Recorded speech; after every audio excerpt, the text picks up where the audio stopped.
Hello guys, welcome back to my channel 3 time sittings. আজকে আমার recipe হচ্ছে দই চিকেন। তো তোমরা দেখে নাও দই চিকেন বানানোর জন্য কী কী ইনগ্রিডিয়েন্টস লাগছে। প্রথমে আমি 1 কেজি চিকেন নিলাম, তার মধ্যে 2 টেবিল স্পুন নুন, 2 টেবিল স্পুন হলুদ গুঁড়ো, তার সাথে নিয়ে নিলাম 2 টেবিল স্পুন জিরে গুঁড়ো, 2 টেবিল স্পুন ধনে গুঁড়ো।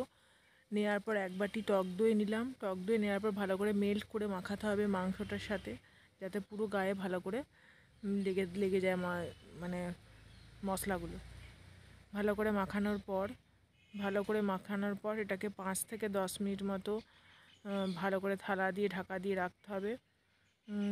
রেখে দেওয়ার পর যে কতগুলো সেদ্ধ আলু নিয়েছিলাম, ওই সেদ্ধ আলুগুলোকে ভালো করে ভেজে নেওয়া হলো কড়াইতে। ভেজে নেওয়ার পর সেটাকে তুলে নিলাম থালাতে। তুলে নেওয়ার পর কড়াইয়ে তেল গরম করতে দেওয়া হলো।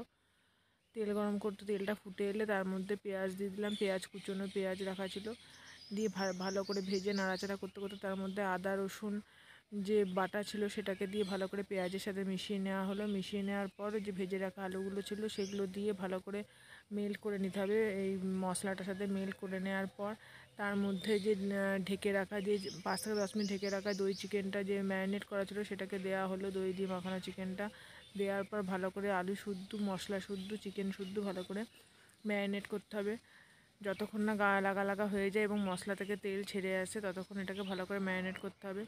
ম্যারিনেট করার পর মাঝখানে যে 1 চামচ লঙ্কার গুঁড়ো দেওয়া হলো, তারপরে দেওয়া হলো গরম মশলা, আর দেওয়া হলো চিকেন মশলা দেওয়ার পর আবারও ভালো করে আরেকবার ম্যারিনেট করতে হবে। ম্যারিনেট করার পর যখন দেবো গা মাখা মাখা হয়ে এসছে, কষা কষা টাইপের, তখন তার মধ্যে একটু জল দিয়ে এই যে নাড়াচাড়া করে ঢাকা দিয়ে দিতে হবে। তারপরে যে ফুটে উঠলে এই যে নামিয়ে সার্ভ করে নেওয়া হলো।